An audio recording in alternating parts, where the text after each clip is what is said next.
முன்னாள் அமைச்சர்கள், முன்னாள் மாவட்ட செயலாளர் எல்லாரும் போயிட்டு தாவேக்கால இணைச்சாங்க. அவங்க கேட்ல நிப்பாட்டிட்டு வெயிட் பண்ணி ஒரு நேரம் ஆகும் அப்படின்னு சொல்லி சொன்னாங்க. அந்த மாதிரியான கூத்துக்கள் நடந்துச்சு. இப்ப அவங்களுக்கு மாவட்ட செயலாளர் பதவி வழங்கிட்டாங்க சார். மாவட்ட செயலாளர் பதவி மட்டும் இல்ல, திரு குட்கா விஜயபாஸ்கர் அவர்களுக்கு புதுக்கோட்டை மாவட்ட அமைப்பு செயலர், புதுக்கோட்டை மேற்கு மாவட்ட செயலர் என 2 பதவிகள். இதுக்கு அங்க கனிமூலத்துல பள்ளியடிக்க வேற இருக்கு.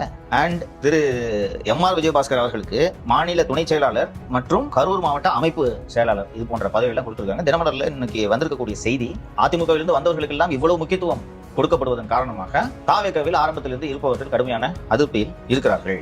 தாவேக தொடங்கிய பின் மாற்றுக் கட்சியிலிருந்து வந்த 106 பேருக்கு கட்சி தலைமை சீட்டு கொடுத்தது. அவர்களில் 49 பேர் இப்போது எம்எல்ஏக்களாக இருக்கிறார்கள் அப்படின்ட்டு அந்த செய்தி சொல்லுது. இன்னும் சொல்லணும் சார், வேற கட்சியில வந்து சேர்ந்து இப்ப எம்எல்ஏ 49 பேர் தான் இந்த பேரம் நடந்துச்சு. அதெல்லாம் இருக்கதான் செய்யும். அப்புறம் கட்சி மாறிட்டே இருக்கிறவங்களுக்கு என்ன ஆகிட்டு இருக்க போது. அது போக கரூர் கூட்ட நெரிசல் சம்பவத்தில் சிறைக்கு சென்ற கரூர் மாவட்ட செயலர் மதியழகனை எம்.ஆர். விஜயபாஸ்கருக்கு கீழ் பணியாற்ற வைப்பதை எப்படி ஏற்க முடியும் அப்படின்லாம் அந்த செய்தி தெரிவிக்கிறது. கிட்டத்தட்ட திமுக பாணியில் தாவேக நடக்க தொடங்கி இருக்கிறதோ என்றுதான் என்ன தோன்றுகிறது. நீங்க திமுக அமைச்சர் எடுத்து பாத்தீங்கன்னா பாதி பேர் ஏடிஎம்ல இருந்து வந்தவங்க, கவனிச்சிருக்கீங்களா? பாதி பேர் மாற்றுக் கட்சியிலிருந்து வந்தவர்கள். சோ நாங்க தூய சக்தின்னு சொல்லிட்டு ஆட்சிக்கு வந்துட்டு உட்காயாவரம் பண்ண ஆளுக்கெல்லாம் நீங்க 2 பதவியை தூக்கி கொடுத்தீங்கன்னா அப்ப என்ன தூய சக்தி நீங்க சொல்லுங்க? அவரோட அந்த சி விஜயபாஸ்கரோட நடை உடை பாவனைகள் எல்லாம் நாடே பார்த்து கொண்டு இருக்கிறது. எதற்காக அவர் இந்த வேலையை செய்து கொண்டிருக்கிறார் என்பதும் நமக்கு தெரியும். அப்புறம் அந்த மேக்கப் அமைச்சர் பின்னாலேயே மாப்பிள்ளை என்று அவர் ஏன் சுற்றி கொண்டிருக்கிறார் என்பதும் ஊடகங்களில் செய்தியாகவே வந்துவிட்டது. இன்னொன்னு, புதுக்கோட்டை பூரா நம்ம அந்த மணல் குரூப் கூட சேர்ந்துக்கிட்டு புதுக்கோட்டை பக்கத்தில் ஒரு காவிரி படுகை முழுக்க மணல் கொள்ளையில் ஈடுபட்டவர் தான் இந்த சி விஜயபாஸ்கர் என்பது ஊருக்கே தெரியும். ஒன்னும் ரகசியமே கிடையாது. அப்படி இருக்கும்போது அவருக்கு தூக்கி நீங்க அதுவும் 2 பதவி, ஒரு பதவி கொடுத்தா பத்தாதான், 2 பதவி நீங்க தூக்கி கொடுக்குறீங்கன்னா நீங்க என்ன தூய சக்தின்றதை நீங்க தாங்க மக்களுக்கு விளக்கணும். இல்ல சார், நேற்று நேரம் அதிமுக வந்து பதவி கொடுக்குறாங்க. விஜய் மக்கள் இயக்கத்துல இருந்து போஸ்டர் ஒட்டி இப்ப இன்னைக்கு வந்து ஆட்சிக்கு வந்துட்டாங்க. அப்ப வந்து ஆட்சி பொறுப்புல கிடையாது. ஒரு ஏதாவது போராட்டத்துக்கு பர்மிஷன் கேட்கறா கூட வெளியே வெயிட் பண்ண ஐயா வருவாரு அப்படிதான் சார் நடத்திருப்பாங்க. அப்ப அவங்கள விட்டு இவங்களுக்கு பதவி கொடுத்தாது என்ன சார்? அண்ட் சி விஜயபாஸ்கருக்குலாம் நீங்க இத்தனை பதவியை தூக்கி கொடுத்தீங்கன்னா அந்த மாவட்டத்தையும் முழுங்கிடுவார். மாவட்டத்தில் இருக்க தாவேகள் இருக்க அத்தனை பேரையும் முழுங்கிட்டு தான் மறுபடியும் பார்ப்பாரு சி விஜயபாஸ்கர். இது ஏன் கட்சியில் உள்ள மூத்தவர்களுக்கு புரியவில்லைன்றது தான் எனக்கும் தெரியல. அண்ட் அவங்க கட்சி கருத்துக்களை பதிவு செய்து விட்டோம். இதற்கு உண்டான விளைவுகளை அவர்கள் தான் அனுபவிக்க வேண்டும். ஒருத்தவங்க கட்சிக்காக ஜெயிலுக்கு போயிருக்காங்க, அவன் தான் ஃபர்ஸ்ட் பர்மிஷன் லெட்டர் எழுதி கொடுத்து சிறைக்கு சென்ற நபர் தான் அந்த மதியழகன். அந்த மதியழகனை போய் நீங்க எம்.ஆர். விஜயபாஸ்கருக்கு கீழே வேலை செய்யுங்கன்னு சொன்னீங்கன்னா என்ன அர்த்தம்? தாவேகா எம்எல்ஏக்களை விலைக்கு வாங்கலாம்னு முடிவு செய்யும் போது கூட சார் விஜய் மக்கள் இயக்கத்திலேயே இருந்தவங்க யாருமே வந்து விலைக்கு வாங்க முடியாது, அதனால மற்றவங்களை கான்சென்ட்ரேட் பண்ணுங்கன்னு சொல்லி இருந்தாங்க. இனிமேலும் இப்ப திருநாவுக்கரசு வெயில வந்துட்டாரு, இனிமேலும் இப்ப கான்சென்ட்ரேட் பண்ணி போறாங்க. அது விசாரணைக்கு வேற தடை விதிச்சு நீதிமன்றம். அவ்வளவுதான் போங்க. இல்ல சார், இது வந்து நான் தாவேகாவை பலவீனப்படுத்த நான் நினைக்கிறேன். ஏன்னா இதே போன்ற பிரச்சனை தான் திமுகலே வந்து வெடிச்சிட்டு. நீங்க அதிமுக வந்தவங்களுக்கு நல்ல பதவி கொடுக்குறீங்க, திமுக உடன்பிறப்பு விட்டாலும் நான் கொத்தடிமை உங்களுக்கு இருந்துட்டு தலைவர் வாழ்ன்னு சொல்லிட்டு கோஷம் போட்டேன். எனக்கு பதவி கொடுக்கல, நேற்று உங்களுக்கு பதவி கொடுத்தேன்னு சொல்லிட்டு உள்ளுக்குள்ளே கோஷ்டி பூசல் உருவாச்சு சார். இப்போதும் இங்கேயும் கோஷ்டி பூசல் உருவாகத்தான் செய்யும். அதுவும் இல்லாம மாலதி சொன்ன இந்த ஆபத்து பெரிய ஆபத்து. தாவேகா எம்எல்ஏக்களை விலைக்கு வாங்கும் முயற்சியை திமுக அதிமுக 2 கட்சிகளுமே நிறுத்த போதில்லை. திமுக எல்லாம் இப்படி 2 லட்சம் கோடி சம்பாதிச்சு வச்சிருக்காங்க. சமீபத்தில் வேற செய்தி வந்துச்சு, ஃபர்ஸ்ட் 30 கோடி 35 கோடி வந்துச்சு, 50 ஆக்கிட்டாங்க அப்படின்ட்டு வந்துச்சு. அப்படி இருக்கும்போது அவங்களோட லாயலா விஜய் அண்ணாவுக்காக உயிரோட இருப்பாங்களாங்க எம்எல்ஏக்கலாம்? ஏற்கனவே 10 பேர் அட்வான்ஸ் வாங்கிக்கணும் இல்லையா? உங்க ஆட்சி நிலைக்கணும்னா ஒழுங்கா நடத்துங்க, இல்லைன்னா போங்க. யாரும் உங்களுக்கு ஐடியா எல்லாம் கொடுக்கறதுன்னு தெரியல. அடுத்ததான் திமுக ஆட்சியில ஊழலால 4000 மெகாவாட் சூரிய சக்தி திட்டங்கள் பாதிக்கப்பட்டிருக்கு அப்படின்னு சொல்லி செய்தி வந்து சார். இல்ல எந்த மாதிரியான பாதிப்பை ஏற்படுத்தி? இப்போ உனக்கு சொந்தமாக தேனியிலேயே ஒரு 10 ஏக்கர் நிலம் இருக்கு. உனக்கு அதுல வெள்ளாமை பண்ற ஐடியா இல்லை, ரைட்டா? சோ நீ அந்த 10 ஏக்கர் நிலத்தில் சூரிய ஒளி மின்சாரம் தயாரிக்கலாம். ஸோ இப்போ இந்த சூரிய ஒளி தகடுகள் அது இதெல்லாம் போட்டு அந்த இன்ஃப்ராஸ்ட்ரக்சர் உருவாக்கிடுவா. அந்த சூரிய ஒளி மூலமாக ஒரு மெகாவாட் தயாரிக்கல. இதை எப்படி பயன்படுத்துவது? நீயாக நேரடியாக உங்க வீட்டு கரண்ட் பாக்ஸ் எல்லாம் இணைக்கக்கூடாது. இன்னொன்று, 1 மெகாவாட் எல்லாம் தேவைக்கும் அதிகமானது இல்லையா?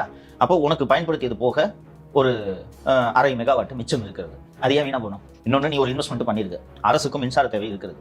அப்போ இது அரசாங்கம் பயன்படுத்திக் கொள்ளலாம் அல்லவா? அரசாங்கம் எப்படி பயன்படுத்தும்? அவங்கள்ட்ட இருந்து வாங்கி அதை அப்படி பயன்படுத்தும், ரைட்டா? ஸோ என்ன எப்படி பண்ணுவாங்கன்னா அட்ஜஸ்ட்மெண்ட். இது நீ அங்கே தேனி சப்ஸ்டேஷன்ல அந்த கிரிட்ல இதை இணைச்சிட்டேன்னா அரசாங்கம் அதை பயன்படுத்தி கொண்டு உனக்கு தேவையான மானியங்கள் சலுகை எல்லாம் வரும். கிரிட்ல இணைக்கிறதுக்கு 1 மெகாவாட்டுக்கு 20 லட்சம் ரூபாய் டிமாண்ட். கூடுதலான இணைப்பே கிடையாது. உன்னையார் போட சொன்னது? பிளான்ட் போட்டுக்க. யாரு இப்படி சொன்னது? கரூர் மகாராஜா எக்ஸ் மின்சாரத்துறை அமைச்சர். 20 லட்சம் ரூபாய் கொடுக்கலன்னா ஒண்ணுமே பண்ண முடியாது, நீ போட்டதே வேஸ்ட். சில பேர் வந்து இந்த ஏற்கனவே நாங்கள் கொங்கு பகுதிக்கு சென்று நிறைய இந்த ஜவுளி ஆலைகளை எல்லாம் போய் ஆய்வு செய்து வந்திருந்த போது அந்த ஜவுளித்துறை நொடித்து போவது, குறிப்பாக உக்ரைன் போருக்கு பிறகு கடுமையான சிக்கல்களை சந்தித்துக் கொண்டிருந்தார்கள். அவர்களது சிக்கலுக்கு முக்கியமான காரணமாக இருந்தது மின்கட்டண உயர்வு. அப்போ கவர்மெண்ட்ல, சென்ட்ரல் கவர்மெண்ட்லயும் சப்சிடி இருக்கு, ஸ்டேட்லயும் சப்சிடி இருக்கு. என்ன பண்ணலன்னா அவங்க ஒரு 2 மெகாவாட்டுக்கு இது போட்டுக்கிட்டாங்கன்னா அவங்களோட ஃபேக்டரிக்கு அதிலிருந்து எடுத்து பயன்படுத்திக்கணும். அவங்க ஃபேக்டரிக்கு அதிலிருந்து எடுத்து பயன்படுத்திக் கொள்ள 1 மெகாவாட்டுக்கு 20 லட்சம் ரூபாய் கட்டி நடத்தி வச்சு. ஆனால் மில்ல விற்கிறத தவிர எனக்கு ஒரு வழி இல்லை சார். பல மில்லல் ஓனர்கள் என்னிடம் தெரிவித்தார்கள். இது போல சூரிய ஒளி மின்சாரம் போட்டு கிரிட்ல இணைக்க முடியாம லஞ்சம் கொடுக்க விருப்பம் இல்லாம காத்திருந்த குடும்பங்களில் நடிகர் சிவகுமார், சூர்யா, ஜோதிகா குடும்பமும் ஒன்று. ஒரு விஐபி குடும்பம் தானே. அவங்களுக்கு துட்டவையே என்ன ஒன்று மட்டும் தனியா படிக்குமா? இது மாதிரி 4000 மெகாவாட் இணைக்காமல் சும்மா நிக்குதுன்னா எவ்வளவு இழப்பு. யாராவது முன்னுருவாங்களா? ஏன் நிறைய பேர் இதை போடுறது முன்னுறாங்கன்னா, மத்திய அரசும் மானியம் தருகிறது, மாநில அரசும் மானியம் தருகிறது இந்த மாற்று எரிசக்திக்கு. இதை பண்ணிட்டு இருந்தேன். எந்த டிபார்ட்மெண்ட் எடுத்தாலும் அநியாயமா. இதோட நீட்சி தான் 18 ஆர்டிஸ்டுகள் காணாமல் போனது. அதான் 32 கண்டுபிடிச்சிட்டாங்க. சரி, ஒரு கேஸ் க்ளோஸ்ட். சார், மின்சார பற்றாக்குறை சொல்லிட்டு நம்ம வீட்டுல எல்லாம் கரண்ட் எல்லாம் போச்சு. தண்ணியில மின்சாரம் எடுத்து பார்த்திருப்பீங்க, காற்று அடியில கூட மின்சாரம் எடுத்து பார்த்திருப்பீங்க. ஆனா சார், அக்ரி கிருஷ்ணமூர்த்தி அவர்கள் ஒரு ஐடியா கொடுத்தாரு. மின்னலை விழுங்கி மின்சாரத்தை கொப்பளிக்கும் எடப்பாடியாரின் இதய துடிப்புகள் இருக்காரு. மின்னலை விழுங்கி மின்சாரத்தை கொப்பளிக்கும் அண்ணன் எடப்பாடியாரின் இதய துடிப்புகளே. இந்த மாதிரி எடப்பாடி அவர்களுடைய இதே துடிப்புகள்லாம் கண்டுபிடிச்சு, ஏன்னா மழைக்கால வேற வருது சார், கொஞ்சம் அவங்களை எங்கெல்லாம் மின்னல் அடிக்குது அவங்களுக்கு நிப்பாட்டி அதை உள்வாங்கி மின்சார தயாரிக்க அரசு முன் வரணும் சார். அசம்பிளி இல்லாத சமயத்துல நம்ம பில்டிங் வாசல்ல நிக்க சொன்னா ஷூட் முடிகிற வரைக்கும் நம்ம கனெக்ட் பண்ணிக்கலாம். எடிட்டிங் ஒரு 2 hours ஆகும். ஒரு 4 மணி நேரம் நிக்க சொல்லு. கனெக்ட் பண்ணி ஷூட்டு எடிட்டிங் எல்லாம் முடிச்சுட்டு போதும் பந்தாப்பா அப்படின்ட்டு பாக்கெட்ல மீட்டர் சார்ஜை வச்சு அனுப்பிச்சு விடுறோம். அல்ல கைனா ஒரு அளவோட கூவுங்கயா. இவங்களெல்லாம் வைக்க வேண்டிய இடத்துல வைக்கணும்.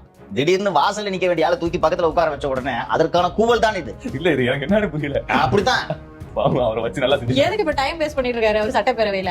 பாருங்க மாலதி, இந்த விஷயத்தை நாம் ஏற்கனவே ஒரு முறை நம்ம நிகழ்ச்சியில பேசினதாக எனக்கு நினைவு. இப்போ சொன்னது நல்லதை ரீகால் பண்றது ஒன்றும் தவறு இல்லைன்னு நான் நினைக்கிறேன். சில ஜெயலலிதா அவர்களின் மறைவுக்கு பிறகு அதிமுக என்றால் பொதுச் செயலாளர் என்பவர் எல்லோருடனும் கலந்தாலோசிக்க வேண்டிய கட்டாயம். ஏன்னா அவர் ஜெயலலிதா இல்லையே, எடுக்கிற முடிவை நீங்க ஃபாலோ பண்ணுங்கன்னு சொல்றது. சோ நத்தம் சொன்னாங்க KP Munusamy, C Shanmugam, Thangamani, Velumani, KP Anbazhagan, இது போல மூத்த தலைவர்கள்னு ஒரு 7-8 பேர் இருப்பாங்க.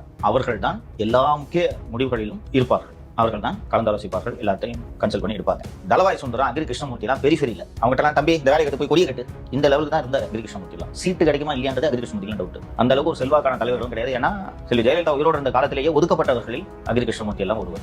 இன்னைக்கு இந்த முக்கியமான தலைங்கள்லாம் வெளியில போச்சு. 25 பேர் ரத்தம் சொன்னாங்க, KP அன்பழகன், வேலுமணி, தங்கமணி, CVS எல்லாம் வெளியில் சென்று விட்டார்கள் அல்லவா? சென்றதும் பேச்சு துணைக்கு ஆள் இல்ல. சோ இவங்களை கூப்பிட்டு பக்கத்துல வச்சுக்கிட்டா இவங்களுக்கு நிரந்தரமா பக்கத்துல இருக்கணும். இப்போ அந்த எதிர்முகாமில் இருக்கக்கூடிய தலைவர்கள் எல்லாம் மீண்டும் ஒன்றிணைந்து எடப்பாடியோடு நெருக்கமாகிவிட்டால் தம்பி நீ படைப்பிடிப்பு கொடிய கட்டுன்றாங்க. இதுக்குதான் மின்னலை விழுங்கி மின்சாரத்தை கொப்பளிக்கிறார் என்று சட்டசபையில் பேசாது.